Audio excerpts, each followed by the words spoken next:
주님께서 여러분과 함께 또한 사제의 영과 함께 마르코가 전한 거룩한 복음입니다.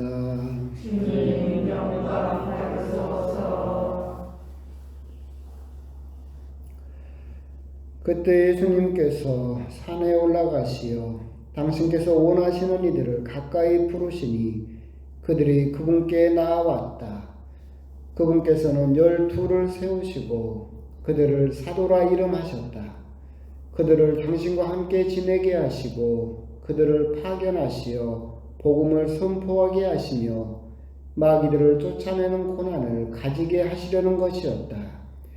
이렇게 예수님께서 12를 세우셨는데 그들은 베드로라는 이름을 붙여주신 시몬, 천둥의 아들들이라는 뜻으로 보아네르게스라는 이름을 붙여주신 제베데오의 아들 야고보와 그의 동생 요한, 그리고 안드레아, 필리포, 바르톨로메오, 마테오, 토마스, 알페의 아들 야고보, 타데오, 열혈당원 시몬, 또 예수님을 팔아넘긴 유다 이스카리옷이다. 주님의 말씀입니다. 그리스도는 참여합니다. 참여주님.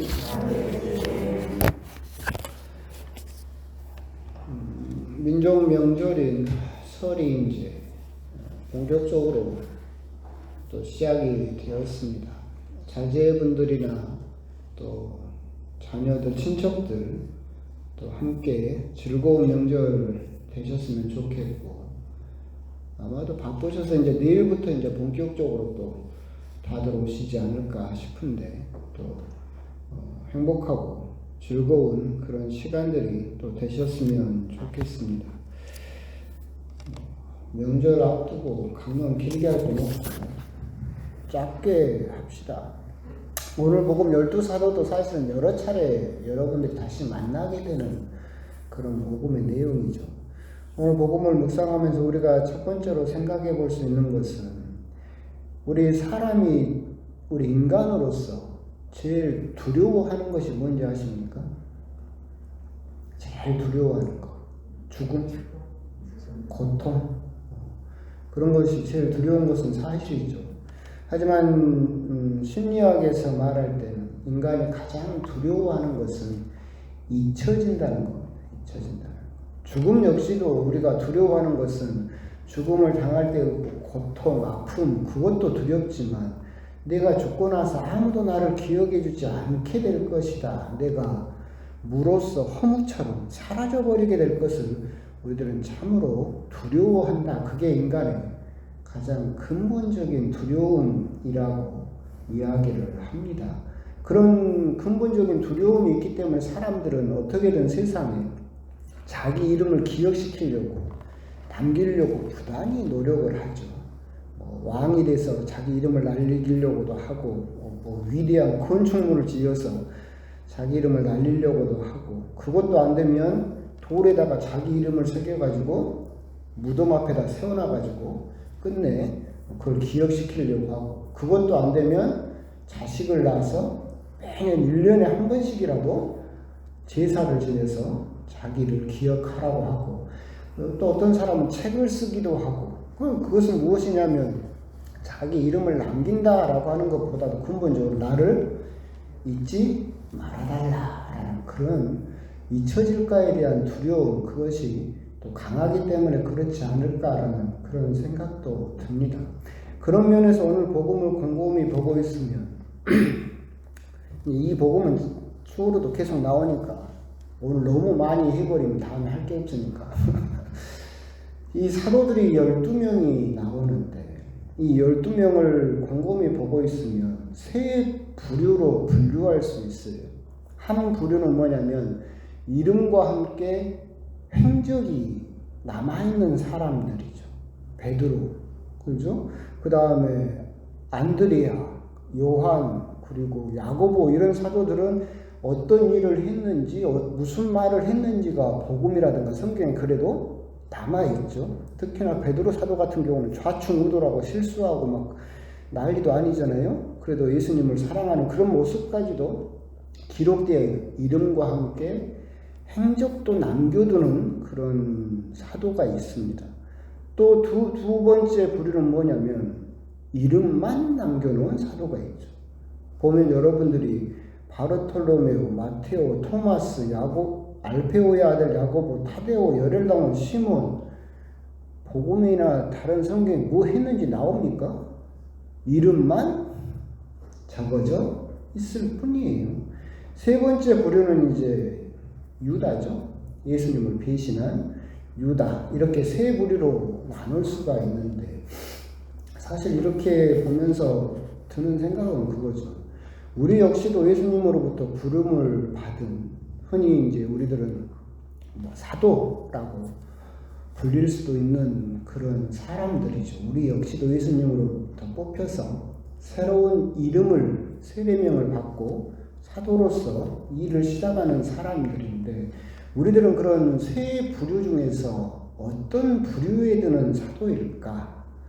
기왕에 신앙생활을 할 바에는 이름만 남기지 말고 뭐라도 행적을 좀 남겨야 되지 않을까? 아까 말한 것처럼 우리들은 세상 속에서 내가 잊혀질까봐 돌에다 이름을 새기고 책을 짓고 건물을 짓고 위대한 일을 하면서도 잊혀질까봐 하느님께, 그리고 또 신앙인들에게는 왜 그렇게 소극적으로 신앙생활을 등한시하는가? 적어도 신앙생활을 한다라고 한다면 오늘 사도들 중에서 그래도 실수를 했든 흔들렸든 그 사람이 무슨 일을 했는지를 남겨놓는 그런 사도들처럼 그런 이름을 더불어서 그 사람이 무슨 일을 했는지 그렇게 남겨놓는 신앙생활을 하는 것이 우리들에게 필요하지 않을까? 세례받고 교적에 덜렁 이름만 남겨진 그런 신앙인으로서는 좀 부족하지 않을까라는, 또 배신하는 유다도 있긴 하지만 그렇게 되면 안 되겠죠. 왜 그런 이야기를 하느냐라고 한다면, 신부로서 저도 이렇게 살다 보면 장례미사라든가 사도이절을 해달라고 들어와요. 그럼 누구세요? 그러면 누구라고 이야기해. 그런데 생전 들어본 적도 만나본 적도 없어요. 근데 신자라고 사도이절을 해달라고, 장례미사를 해달라고 해요. 해드리긴 하는데 강론 때 할 말이 없어요. 그분을 본 적이라도 있어야지. 그분이 최소한 레지오 활동이라도 했든지 반장이라도 했든지 아니면 제대로 뭔가 활동이 있어야 그 건덕지를 삼아서 강론도 하고 뭐 이렇게 그분에 대해서 기억도 하고 기도도 하자고 이렇게 초대를 할 텐데, 이용정 사진을 봐도 처음 보는 신자고 그럼 본당에서 뭔 활동이라도 하셨어요? 그럼 아니요, 쉬셨어요? 그럼 참 깝깝할 때가 참 많아요. 그분에 대해서 내가 뭐라고 신자들에게 설명을 하고 이분을 위해서 다 같이 기도해 주십시오라고 말을 하고 싶어도 이름밖에는 없어요. 아무런 행적이 남아있지 않아요. 그러게 되면 신부로서도 참 그런 기도해달라, 기억해달라라는 말을 하기가 참 애매할 때가 많이 있다. 그렇게 신앙생활을 하면서 왜 다른 데서는 그렇게 적극적으로 자기 이름을 남기려고 그렇게 애를 쓰면서 왜 하느님 앞에서는, 그리고 다른 교회 공동체 앞에서는 그렇게 소극적으로 그렇게 신앙생활을 할까라는 그런 안타까움이 들 때가 많기 때문에 그렇다. 오늘 사도들을 보더라도 이름만 남기는 사도처럼 우리도 신앙생활을 하면서 그렇게 하는 것은 너무 소극적이지 않을까, 이제 그런 생각도 듭니다. 여러분들이 이제 아시는 분도 있겠지만 우리들은 신약 성경을 27권을, 사료기치는 27권을 가지고 있기는 하지만 신약 성경에 들어가지 않은 외경이라고 불리는 책들에는 행전이라고 불리는 책들이 많이 있어요. 그러니까 우리들은 복음서 4권 이후에 바로 사도 행전이라고 딱 액트, 행동이에요. 그래서 사도 행전이라고 한 곳만을 가지고 있지만 사실은 외경에는 베드로 행전도 있고 바오로 행전도 있고 요한 행전도 있고 성녀 테클라 행전도 있고 토마스 행전도 있고 수많은 행전들이, 그러니까 신약 성경의 정경 안에는 들어가지 못했지만 그래도 그 사도들이 어떤 활동을 했는지를 기록에 남겨놓은 책들이 초세기에 계속해서 존재해 왔고 지금까지도 전해지고 있죠. 똑같은 논리로 그러니까 여러분도 자주 하고 우리 어머니도 자주 하시는 말씀이긴 한데 엄마가 세상 산 것을 소설책으로 쓰면 10권이 된다고 막 그러잖아요. 여러분도 그러잖아요. 내가 살아온 삶을 책으로 쓰면 전집이 된다고 막 그러잖아요. 똑같아요. 그럼 거기에서 옛날에도 말 한번 이건 처음이구나. 근데 그게 10권이 내가 살아온 삶을 책으로 쓰면 10권이 된다. 그런데 하느님하고 함께 살아온 삶을 쓰면 그게 뭐예요? 성경이 되는 거예요. 그죠? 근데 하느님은 빠지고 그냥 나 고생한 이야기만 쓰면 뭐예요? 그냥 자서전이죠. 소설책이야. 그러니까 우리가 성경을 굳이 다른 데서 막 애쓸 것이 아니라 여러분 삶이 하느님하고 함께 살면 그게 성경이 돼요. 근데 그게 복음은 될 수는 없어. 예수님 이야기는 아니니까. 그럼 여러분들이 성경을 쓴다. 여러분 삶이 하느님과 함께한 내 삶을 기록했다. 그럼 여러분의 삶이 뭐가 되는 거예요? 행전이 되는 거예요.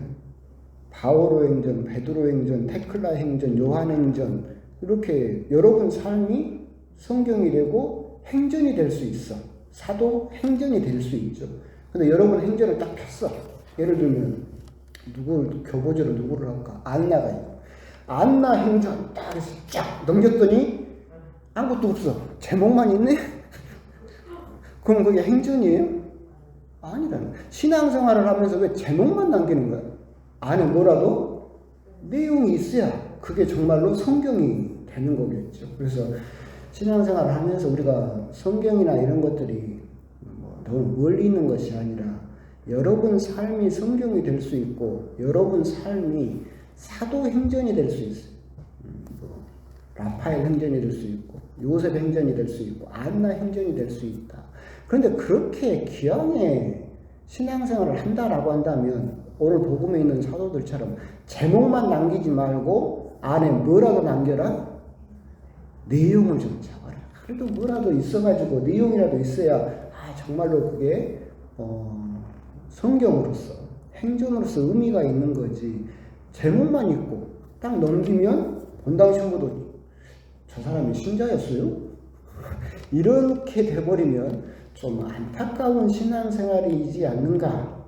물론 적어도 명절 초입에 이렇게 추운 날씨에 이렇게 미사 오시는 여러분들하고는 해당이 안 되겠지만 많은 분들이 그렇게 신앙생활을 하고 있는 것이 아닐까. 오늘 복음에 있는 그런 사도들처럼 세례받고 이름만 남겨놓고 덜렁 사라져버리는 아무런 행전도 쓰지 못하고 그냥 이름만 있는 그런 신앙인으로서 그런 신앙생활을 하는 것은 참으로 안타까운 일이지 않을까. 그래서 여기 계신 분들이라도 여러분 행전에 적어도 글이 남을 수 있도록 그렇게 신앙생활을 하시면 좋겠다라고 하는 겁니다. 아멘.